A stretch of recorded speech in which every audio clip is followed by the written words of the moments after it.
খালেদা জিয়ার জন্ম ঠিক নাই, বাপের নাম মায়ের নাম জানে না, সেইটা মমতাজ ওইখানে বসে বলে, আর হাসিনা পিঠ চাপড়ায়, টিভি চাপড়ায়। আর সেই সংসদে আমরা কি সেইভাবেই ফিরবো?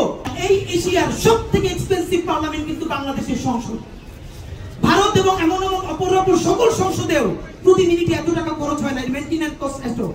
আর সেই সংসদে বৈশা গান গায়।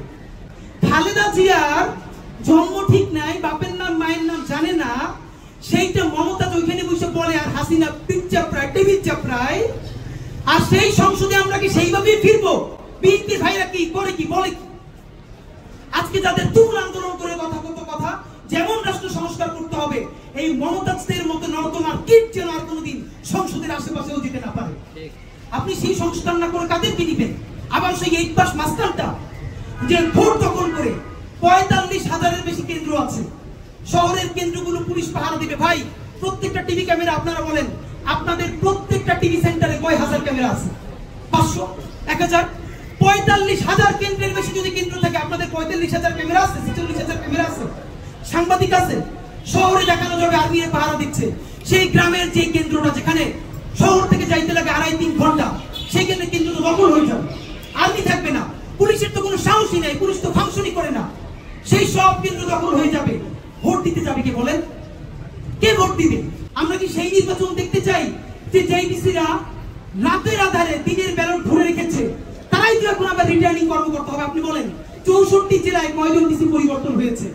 আইদার তাকে ডিসি থেকে এখন আবার সচিবালয়ে আনা হয়েছে, সচিবালয়ের সেই সব কুশীলবদেরকে এখন আবার ডিসি বানানো হয়েছে। আমলাতন্ত্রের মধ্যে আমরা কোন সংস্কার করেছি?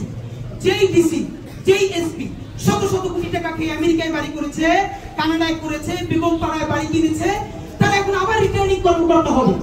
এবং যার কাছ থেকে টাকা নিয়ে আবারও এমপি বানালে টাকা পাওয়ার জন্য তাকে এমপি বানিয়ে দিবে, এমন একটা নির্বাচন কি আমরা চাই? না।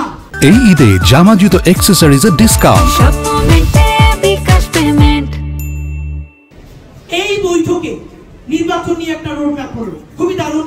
তারেক রহমান সাহেবেরা বলেছিলেন ডিসেম্বরে, ইউনূস সাহেব বলেছিলেন এপ্রিলে, তারা উভয়ে ইগো ছেড়ে ফেব্রুয়ারির একটা ডেট নিলেন। আমরা যতদূর জানতে পেরেছি 12 ফেব্রুয়ারি হয়তো জাতীয় নির্বাচন হবে। তো জাতীয় নির্বাচন হলে তার কমপক্ষে 3 মাস আগে তফসিল হবে এবং এখন থেকে এই নির্বাচনের ডামাডোল বাজতে শুরু করবে।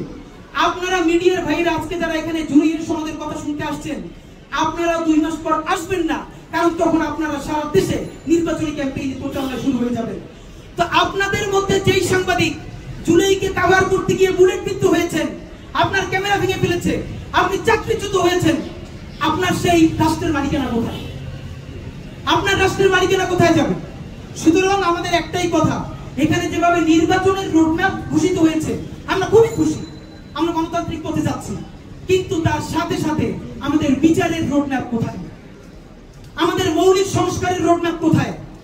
খুনি হাসিনার কেবল ট্রায়াল শুরু হয়েছে, শত শত হাজার হাজার গুন্ডাগুলো বিদেশে বসে মৌজ করে। দেখেন কি ভয়াবহ ব্যাপার, বাংলাদেশের হাজার হাজার কোটি টাকা পাচার করে ইংল্যান্ডে নিয়ে গেছে, ডক্টর ইউনূস বিদেশ যাচ্ছে, সেখানে তার বিরুদ্ধে মিছিল করছে, টাকাগুলো ফিরিয়ে আনা যাচ্ছে না। এই হলো এখন পর্যন্ত তাদের ইকোনমিক সোর্স। আপনি তাদের আর্থিক শক্তিতে ভাঙতে পারেন নাই, অর্থ উদ্ধার করতে পারেন নাই, এখন পর্যন্ত একটা গণহত্যাকারীর বিচার করতে পারেন নাই। তার আগে আপনি নির্বাচনের ট্রেন ছেড়ে দিবেন, তাহলে এই 1500 শহীদের রক্তের সাথে, তার বাবা মার সাথে আপনি কিভাবে মুখ দেখাবেন বলেন? মনে রাখেন, জিত খালি জীবন না, লড়াইটাই জীবন। আপনারা আজকে যে সাময়িক 5 বছরের ক্ষমতার জন্য জয়ী হতে চান, আল্লাহ না করুক যদি জুলাইয়ের গাদ্দার হিসেবে বিবেচিত হন, আপনাদের কবরে গণমানুষ গিয়ে থুথু নিক্ষেপ করে আসবে। আর যদি জনতার পক্ষে থেকে লড়াই করতে করতে ভারতীয় আধিপত্যবাদের কাছে হেরেও যান, মরেও যান, আল্লাহ রাসূলে বিশ্বাস করলে শহীদ হিসেবে কবুল হবেন। যদি অন্য ধর্মের হন, সারা জীবন আপনি আমাদের তিতিলতা সূর্য সেনদের মতো আমাদের কাছে সেলিব্রেটেড হবেন। সুতরাং সিদ্ধান্ত নিন আপনি কার পক্ষে যাবেন।